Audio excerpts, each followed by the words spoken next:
بسم اللہ الرحمن الرحیم۔ السلام علیکم۔ امید کرتی ہوں کہ آپ سب خیریت سے ہوں گے۔ میری اماں کے چند خوبصورت نصیحتیں۔ پہلے نمبر پہ میں نے والدین کو اپنی بیٹی کی جہیز میں وہ چیزیں بھی دیتے دیکھا ہے جو ان کے اپنے گھر میں موجود نہیں تھی۔ دوسرا یہ کہ اگر استاد نالائق بچے میں یہ یقین پیدا کر دے کہ وہ لائق ہو سکتا ہے تو بچے کی تقدیر بدل سکتی ہے۔ تیسری بات، ایک عورت کی تربیت کا امتحان بہو بننے کے بعد اور اخلاق کا امتحان ساس بننے کے بعد ہوتا ہے۔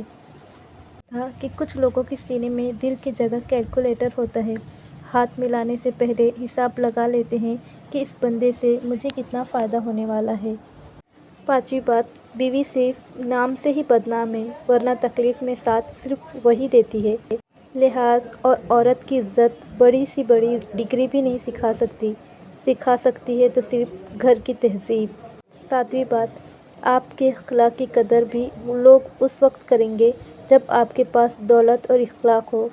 غریب کتنا ہی خوش اخلاق ہو، لوگ اس کے اخلاق کو اس کی مجبوری سمجھتے ہیں۔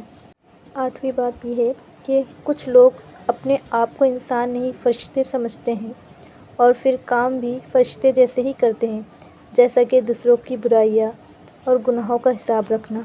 نویں بات کہ گھر کے اندر جی بھر کے رو لینا، لیکن دروازہ ہمیشہ ہنس کر ہی کھولنا، کیونکہ لوگوں کو جب پتہ چلے گا کہ آپ ٹوٹ چکے ہیں تو لوگ آپ کو لوٹ لیں گے۔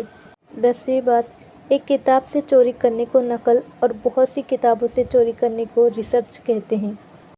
اس کے ساتھ ساتھ میں آپ کو ایک چھوٹا سا خوبصورت سا یقین خدا سناتی ہوں۔ دریائے نیل گواہ ہے کہ ایک دن ایک بے بس سہمی ہوئی ماں اپنے بچے کو سینے سے لگا اس کے کنارے آئی تھی۔ اس کے ہاتھ میں ایک لکڑی کا پالنا تھا۔ اس نے بچے کو کپڑے میں لپیٹ کر اس دریا کے حوالے کرنا تھا، کیونکہ یہی اس بچے کی زندگی کا واحد آسرا تھا۔ اس ماں کی کیفیت کیا ہوگی؟ اللہ قرآن میں فرماتا ہے کہ اور ہم نے موسیٰ کی ماں کی طرف وحی بھیجی کہ اس کو دودھ پلاؤ، جب تم کو اس کے بارے میں کچھ خوف پیدا ہو تو اسے دریا میں ڈال دینا، اور نہ تو خوف کرنا اور نہ رنج کرنا، ہم اس کو تمہارے پاس واپس پہنچا دیں گے اور پھر اسے پیغمبر بنا دیں گے۔ میں کہتا ہوں کہ بندگی معراج تھی جو ایک ماں نے پھر حکم خداوندی پر اپنا بچہ نیل کے موجوں کے حوالے کر دیا۔ اللہ رب العزت نے پھر اسے اس کے گھر میں شہزادوں کی طرح پالا، جس کے خوف سے اسے ماں نے دریا کے حوالے کیا تھا۔